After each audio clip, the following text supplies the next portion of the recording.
Hello everyone. So very good evening to all of you. आज हम लोग देखेंगे इवोल्यूशन चैप्टर नंबर 6। ठीक है, तो हम लोग बात करते हैं। और एक और चीज़ आपको बोलने स्टार्ट करने से पहले वीडियो में आपसे ये कहना चाहता हूँ कि आई एम रियली सॉरी अगर आपको वीडियो की थोड़ी क्वालिटी अगर दिक्कत हो रही होगी, बट आप प्लीज़ मैं जो चीज़ आपको बता रहा हूँ आप उस पर अगर फोकस करो, आप उसका PYQ देखो, आप क्वेश्चंस बनाओ तो आपको मैच करेगा। ठीक है, तो आई होप कि आप थोड़ा सा इसे अपने लेवल पे मैनेज कर सकते हो। बाकी आप अपना मेहनत करते रहो, आप अपने टेस्ट और अपना PYQ बनाने पे ज़्यादा ध्यान दो, और उम्मीद करते हैं कि आपकी पढ़ाई भी बहुत अच्छी चल रही होगी। ठीक है, और प्लीज़ आप PYQ बनाइए, मेरा विश्वास कीजिए, आप जितना PYQ बनाओगे आपके लिए उतना फ़ायदा होगा। आप किसी भी जो इसका भी नीट एग्ज़ाम निकला है उसने PYQ सॉल्व किया ही किया है। आप भले कुछ क्वेश्चंस प्रैक्टिस करो चाहे ना करो, बट PYQ क्वेश्चंस ज़रूर करो, हर सब्जेक्ट में करो। कुछ आप DPP लगा सकते हो, कुछ आप प्रैक्टिस सीट लगा सकते हो, बट आई होप कि आप PYQ भी ज़रूर लगाओ, कम से कम 2 से 3 बार देखा करो। ठीक है, चलिए तो अब हम लोग शुरू करने जा रहे हैं। जो सबसे पहला यहाँ पे है टॉपिक हमारा इवोल्यूशन के बारे में यहाँ पे इंट्रो दिया है कि जो इवोल्यूशन है बेसिकली वो किस थ्योरी पे बेस्ड है और हमारे किस प्लैनेट पे बायोडाइवर्सिटी लाइफ फॉर्म किस तरीके से बना, इवोल्यूशनरी बायोलॉजी क्या होता है ये याद रखिएगा। फर्स्ट लाइन ही बहुत इंपॉर्टेंट हो जाता है, इवोल्यूशनरी बायोलॉजी।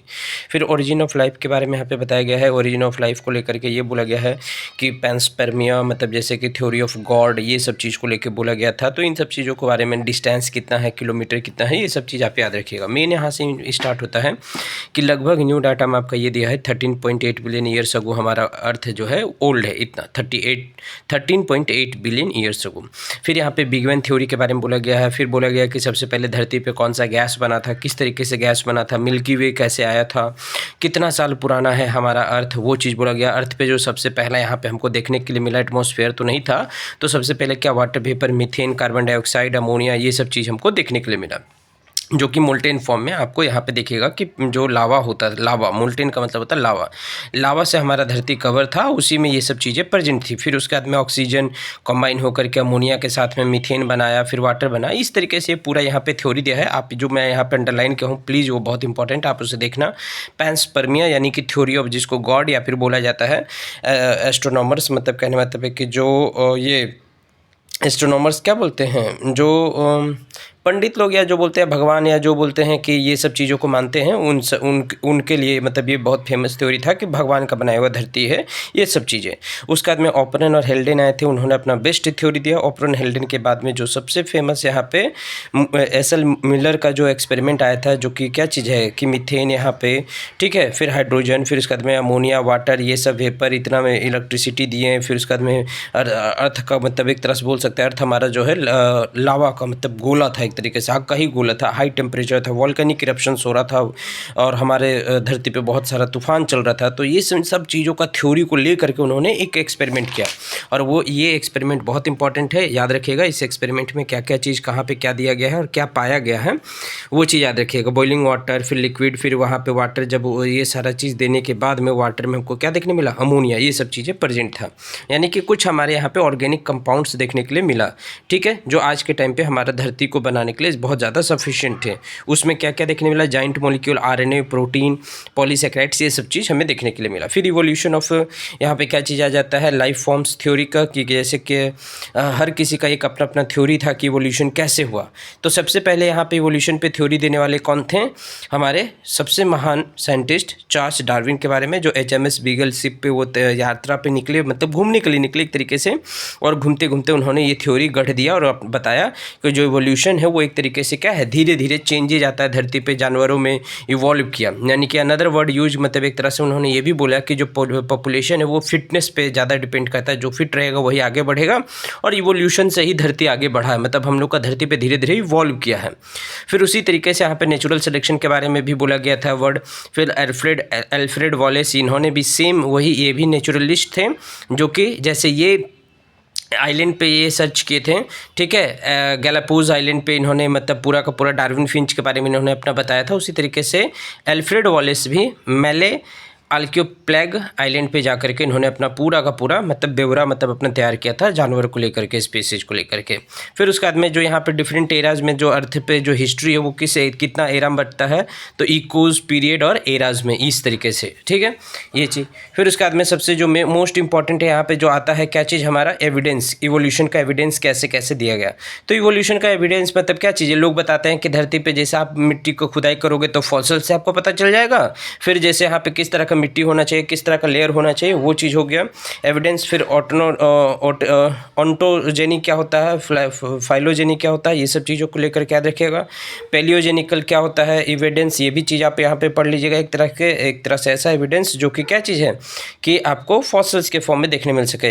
इम्ब्रियोलॉजिकल सपोर्ट, इस पर भी एक थ्योरी दिया गया, लेकिन इस थ्योरी को नकार दिया गया। ये जो महान साइंटिस्ट है इसके ऊपर में, ये एनसीईआरटी का ही पॉइंट है, मैं यहाँ पे ऐड किया हूँ, न्यू एनसीईआरटी में आपका मिलेगा, कार्ल अर्न्स्ट वॉन बेयर, ठीक है, इन्होंने भी। और एम्ब्रियोलॉजिकल सपोर्ट का देने वाले कौन थे, ये भी याद रखिएगा, अर्न्स्ट हैकेल, इन्होंने दिया था, ठीक है। फिर इसके बाद में यहाँ पे आप देखिए कि बेसिकली ये डायग्राम तो अभी तक तो नहीं पूछा है, बट फिर भी याद रखिएगा कि यहाँ पे इस तरीके से सीरियल वाइज यहाँ पे नेमिंग। फिर उसके बाद में यहाँ पे देखिए इवोल्यूशन में सबसे इंपॉर्टेंट अभी तक सबसे ज़्यादा पूछा जाने वाला कि डाइवर्जेंट इवोल्यूशन क्या होता है, कन्वर्जेंट इवोल्यूशन क्या होता है, होमोलोगस क्या होता है और एनालोगस क्या होता है। उसका एग्जाम्पल आपको यहाँ पे बहुत अच्छे से याद रखना है, कन्वर्जेंट इवोल्यूशन का और होमोलोगस का। मैंने यहाँ पे लिख दिया बहुत आराम से, आप इसको देखिए, समझिए, इसको इजीली याद कर लीजिए। और एग्जाम्पल सबसे इंपॉर्टेंट है, जैसे यहाँ पे जो एग्जाम्पल दिया हुआ है किसका, फ्लिपर्स ऑफ पेंगुइन और डॉल्फिन का आप याद रखिएगा। फिर यहाँ पे क्या चीज़ है, मॉडिफिकेशन ऑफ किसका, स्वीट पोटैटो और पोटैटो का, ठीक है, ये भी याद रखिएगा, एनालॉगी का एग्जांपल है।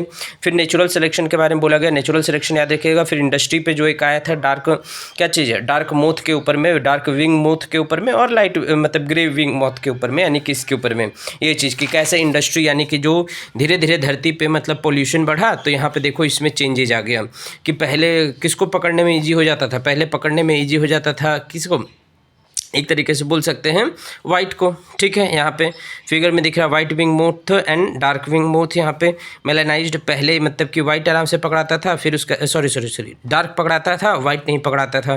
फिर कुछ टाइम के बाद में वाइट पकड़ाने लगा, डार्क बच गया। ये चीज़ यहाँ पे देखने के लिए मिलेगा। वाइट कलर यहाँ पे क्या चीज़ है, पहले लाइकेन ग्रो करता था, वाइट कलर मतलब पॉल्यूशन कम रहता है तो लाइकेन का ग्रोथ भी ज़्यादा होता है पेड़ पर, आपको पता होगा ये चीज़ कि लाइकेन ग्रो कहाँ करता है, लो पॉल्यूशन में, पॉल्यूशन इंडिकेटर का भी काम करता है लाइकेन।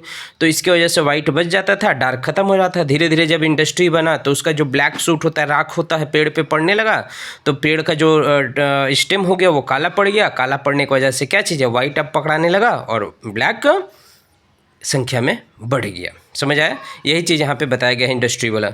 फिर रूरल एरिया, फिर अर्बन एरिया में आपको ये चीज़ पता चल जाएगा कि किस तरीके से कौन सा मूथ रहता है, क्यों, किसके ऊपर में डिपेंड किया, यहाँ पे एक तरीके से पोल्यूशन के ऊपर में।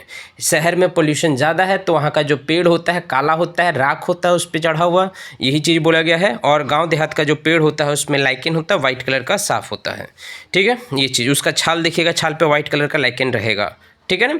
फिर उसके बाद में सबसे इंपॉर्टेंट बात यहाँ पे याद रखिएगा कि जैसे जैसे यहाँ पे क्या चीज़ हम लोग आज के टाइम पे, इसका सबसे सिंपल मतलब मैं बताना चाहूँगा कि पहले आप मॉर्टिन लगाते थे या फिर जो मॉस्किटो रिपेलर आप यूज करते थे, अगरबत्ती या जो भी चीज़, तो मच्छर बहुत ईजिली भाग जाता था। बट अब नहीं भाग पाता है, या फिर बेहोश होता है, फिर जिंदा हो जाता है, पहले तो मर जाता था। कारण क्या है कि मॉस्किटोज भी धीरे धीरे क्या चीज़ है, बहुत तेज़ी से मतलब रेजिस्टेंस हो गए। आप तो बोलोगे सर ये तो 5-10 साल पहले की ही बात है, लेकिन मॉस्किटो का लाइफ भी तो सिर्फ 1 सप्ताह का होता है, समझिए बात को। उसी तरीके से पेड़ पौधा, इंसेक्ट्स, बैक्टीरिया, सब बैक्टीरिया तो 20 मिनट में पूरा उसका लाइफ ही खत्म हो जाता है। मतलब 20 से मतलब क्या, हार्डली 1 घंटा, मतलब ये बोल सकते हैं एक तरीके से मान सकते हैं 90 मिनट, ठीक है, 90 मिनट या फिर 1 घंटा से वही 2-3 घंटा, हार्डली 2-3 घंटा। तो सोचो कि आप उसके लिए कितना बड़ा लाइफ स्पैन होगा एक तरीके से। मॉस्किटो तो फिर भी 1 सप्ताह जिंदा रहता है, तो मॉस्किटो मरा, फिर अब पैदा हुआ, फिर मरा, फिर पैदा हुआ, फिर मरा, फिर पैदा हुआ, 1-1 सप्ताह, मतलब साल भर में वो कितना जनरेशन उसका आ चुका, आप कैलकुलेट कर लो, इस हिसाब से आपको मिल जाएगा, ठीक है। फिर एडेप्टिव रेडिएशन क्या है, एडेप्टिव रेडिएशन के बारे में आपको अच्छे से जानना है कि एडेप्टिव रेडिएशन क्या चीज़ होता है, ठीक है।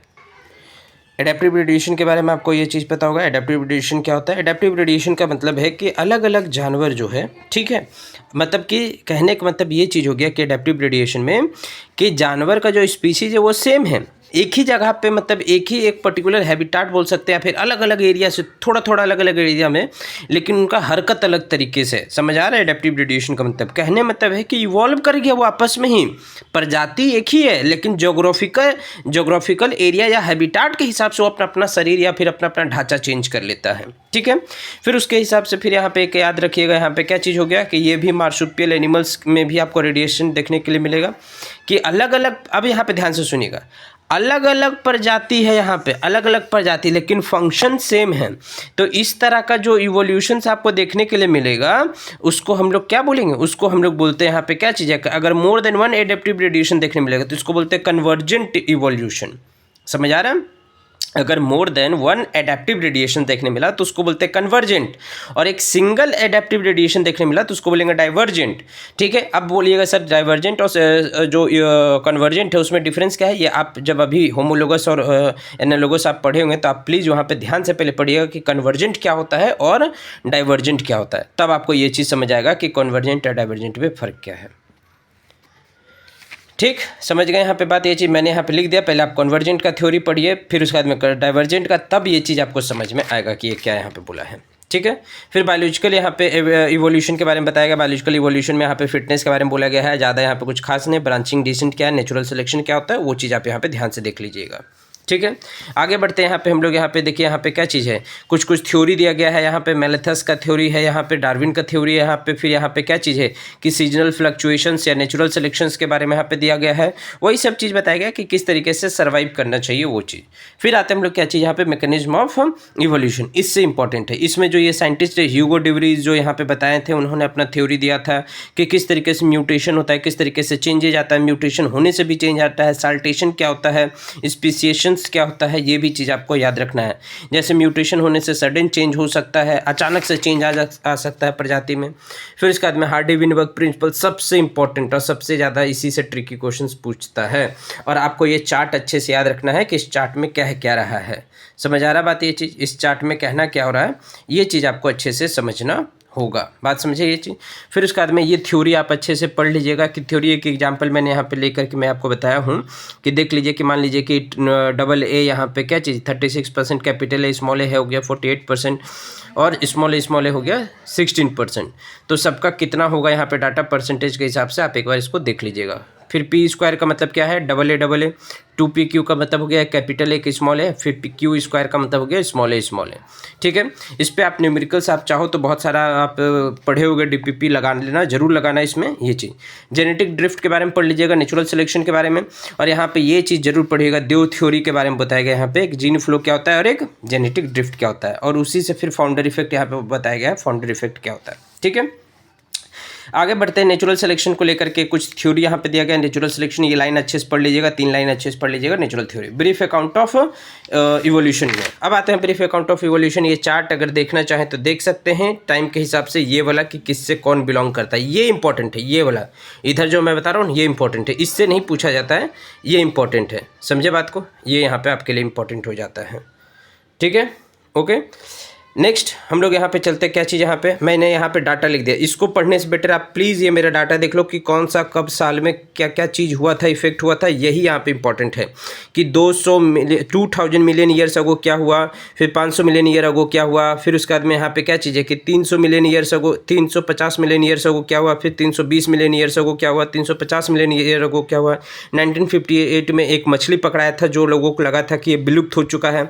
65 मिलियन ईयर्स अगो सडनली क्या हो गया, डायनासोर विलुप्त हो गया इस धरती से। ये डायनासोर का चार्ट और ये टाइम पीरियड याद रखिएगा प्लीज़ प्लीज़ प्लीज़, ये बहुत इंपॉर्टेंट है क्योंकि अब पूछ रहा कि 350 मिलियन से लेकर के देखिए यहाँ पे क्वार्टेनरी, यहाँ पे टर्शरी, देखिए यहाँ पे लास्ट है 150, 100, यहाँ तक लास्ट डायनासोर है, यानी कि वही 65 मिलियन ईयर्स के आसपास में। ठीक है, फिर यहाँ पे भी मैंने टाइम लूप लिख दिया कि कॉलन से ही पहले क्या लोफिन एनिमल्स आया। लोफिन एनिमल्स पहला एम्फीबियंस था जो कि पानी से आकर के किस पे आया था, पानी से आने के बाद धरती पे आया। फिर जैसे अभी के टाइम पे फ्रॉग और सैलेमेंडर है उसी तरह से अब जो रेप्टिलियन से वो दो तरह से इवॉल्व कर गए, एक स्टियोसोरस और एक डायनासोरस में कन्वर्ट हो गए थे। और कितना साल पहले, 200 मिलियन ईयर्स अगो। और यहाँ पे ये भी डायनासोर्स वाला, देखिए यहाँ पे जो डाटा मैंने वही लिखा है। ठीक, फिर उसके बाद में यहाँ पे कुछ और डाटा मैंने यहाँ पे, मतलब डाटा यहाँ पे ख़त्म हो जाता है तो वही यहाँ पे मैंने पहले ही लिख दिया ये चीज़। ठीक है। फर्स्ट एनिमल जैसे यहाँ पे मैमल्स में कौन है, ये इंपॉर्टेंट है, श्रू बोलते थे। मैमल्स पहले कैसे थे, यहाँ पे विविपोरस बोला जाता था। मैमल्स क्या थे, विविपोरस यंग, मतलब यहाँ पे क्या चीज़ है, अनबॉर्न यंग को ही पैदा कर देते थे, मतलब प्री मैच्योर बच्चे को बर्थ दे देना। फिर कॉन्टिनेंटल ड्रिफ्ट के कारण ही यहाँ पे ऑस्ट्रेलिया में आज के डेट में क्या है, मार्सुपियल्स आपको एनिमल्स देखने मिलते हैं। सी मैमल्स का नाम याद रखिएगा प्लीज़, ये 3 इंपॉर्टेंट नाम है, 4 है यहाँ पे। बहुत लोगों वेल और डॉल्फिन समझ के छोड़ देते हैं, सील में कितना बार गलती की है कितने लोग, और सी काउ में, तो ये इंपॉर्टेंट है आपके लिए। फिर यहाँ पे मैंने ये भी डाटा लिख दिया है कि origin of evolution of man में कब 15 मिलियन ईयर्स अगो क्या हुआ था, 3 से 4 मिलियन ईयर्स अगो कौन सा आदमी आया था, कौन सा मतलब ह्यूमन स्पीसीज। फिर इसके बाद में 2 मिलियन ईयर्स अगो में ऑस्ट्रेलोपिथेकस, फिर होमोनिड्स होमोबिल्स कब आए थे और इनका ब्रेन का साइज कितना था। फिर उसके बाद में इधर भी मैंने डाटा लिख दिया है कि 1.5 मिलियन ईयर अगो कौन सा ह्यूमन इवोल्यूशन हुआ था, मतलब होमो इरेक्टस आए थे, उनका ब्रेन का साइज कितना था। फिर 1 लाख से 40,000 साल पहले निएंथेड्रल थे। फिर उसके बाद में 75,000 से लेकर 10,000 के बीच में होमोसेपियंस आ गए, एरोज हुए, मॉडर्न होमोसेपियंस मतलब जो भी के टाइम पे हैं। फिर 18,000 साल पहले प्री हिस्टोरिक आर्ट का मतलब हमको देखने के लिए मिला, मतलब ड्रॉ हुआ, कार्बन डेटिंग से पता चला ये सब चीज़। और 10,000 साल पहले क्या आया था अर्थ पे, एग्रीकल्चर और ह्यूमन का सेटलमेंट। आ गई बात समझ में। ये सब वही पॉइंट यहाँ पे जो मैंने यहाँ पे छाट के मैंने यहाँ पे लिख दिया, प्लीज़ आप इसे देख लेना, नोट कर लेना, यहाँ से लेकर के इधर भी मैंने कुछ पॉइंट लिख दिया है, और ये भी यहाँ पे ह्यूमन वाला। ठीक है, तो आज के लिए इतना ही। प्लीज़ अगर अच्छा लगे तो आप शेयर करना वीडियो को, ठीक है, और सब्सक्राइब भी करना। Thank you, take care, best of luck.